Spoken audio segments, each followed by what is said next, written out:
My name's Eva and I'm an alcoholic. Oh, whoops, wrong meeting. The first time I went to an AA meeting, it was because a therapist recommended I go. She recommended I go many times, but I didn't want to. I was ashamed to be associated with addicts and alcoholics. I didn't want to be one myself, and I also didn't want to give up drinking. But after a particularly bad night and a brutal hangover the next day, I took her advice and went to my first meeting. It was in Uptown Manhattan. I walked in and I felt very out of place. It was a room full of what program calls low bottoms. Everyone there had been addicted to crack and homeless. I still had a place to live and never did hard drugs, so I took this as evidence that I didn't have a problem at all. And I went out and got drunk that night. It took months of more drinking before I became willing to go to another meeting. My hangovers were getting worse. They were starting to last for multiple days, and the depression and self-loathing that accompanied them was unbearable. Finally, after another terrible night, I was willing to muster up the courage to go to another meeting. The second meeting was worse than the first. It was in downtown Brooklyn. It was a celebration meeting. The woman celebrating had her teenage son on stage with her, and it seemed he suffered from fetal alcohol syndrome. Someone else shared about hiding in the back of a hearse during a funeral to sneak a drink. Many people were missing lots of teeth, and no one had told me to listen, to identify, and not compare. So all I did was compare, and again concluded that I wasn't so bad. Finally, after I lost my relationship, my apartment, my job, and all of my things, I moved back home, and after 8 months of repeated failed attempts to stop drinking on my own, I woke up one morning and couldn't bear the way I was living for another second. I felt the depression coursing through my blood. I had so much self-hatred and no self-respect. I couldn't fathom the idea of living without alcohol, and I also couldn't imagine what would happen to me if I took even one more drink. That day I went to a meeting. It was 8 years ago. June 24th was my anniversary. For the first time, I entered ready to listen. I was desperate to get better and no longer looking for an excuse that would permit me to leave. At my third meeting, I met Gabriel. He was exactly like all the people I had judged at the other meetings. He was a garbage head. He did whatever he could get his hands on. Liquor, pot, heroin, cocaine, crack, or anything else, you name it, he drank, smoked, sniffed, or shot it. He spent decades homeless in New York City. He had a child and slept with his newborn son on his chest in the park. He loved him more than anything, but from the time his son was 10 to 18, he lost his relationship with him because his addiction was so out of control. And from years of using, he had really fucked up teeth. He did not go to AA willingly or with a smile. He was mandated to go by the courts. From what I heard before my time, he sat in the back. I might need that water too. He sat in the back with his head down.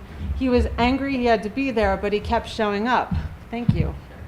Finally, he was no longer mandated to attend, and he found himself going anyway. He would ask himself, what am I doing here? But for some reason unknown to him, he kept coming anyway.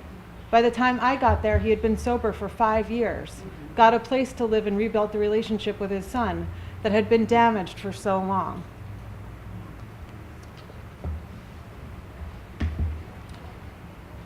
By the time our paths crossed, he took full responsibility for his past and his future. He was a version of himself he had never been before. We became fast friends. He took me under his wing and taught me how to have a good time without drinking, which I didn't think was possible. I was so uncomfortable in the beginning, but he did not give up on me. He insisted that we do not go through the pain of recovery to be miserable. We must learn to love our lives. With sobriety came an overwhelming self-consciousness. I was afraid to do all of the things that I loved without a drink in my hand. He made me do these things anyway. When I lived in the city and was drinking, I went dancing all the time. I drank and clubbed and didn't go home until I was drenched in booze and sweat.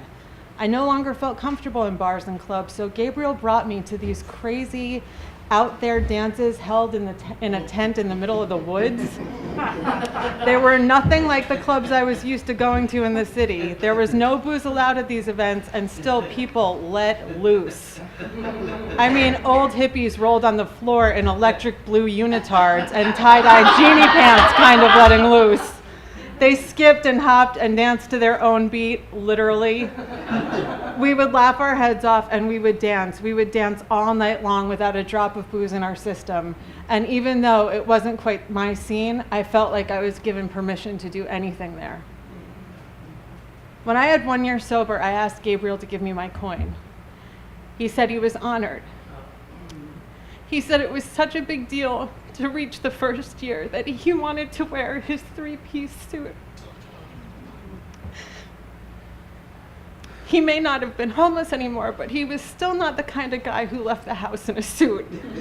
But he showed up dressed to the nines and got way more attention than I did that day.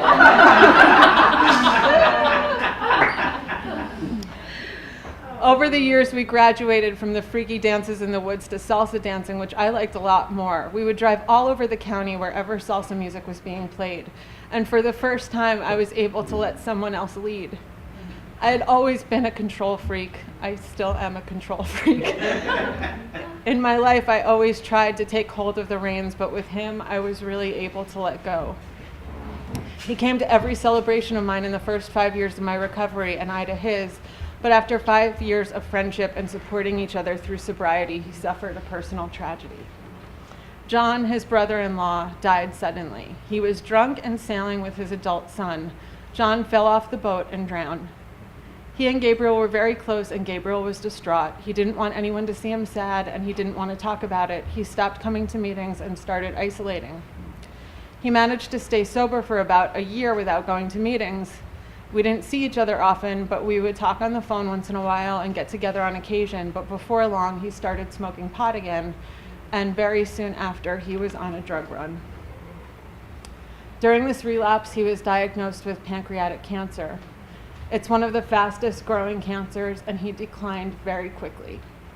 After this, I only saw him a couple more times, once at the VA hospital in the Bronx, and the last time at Sloan Kettering in Manhattan.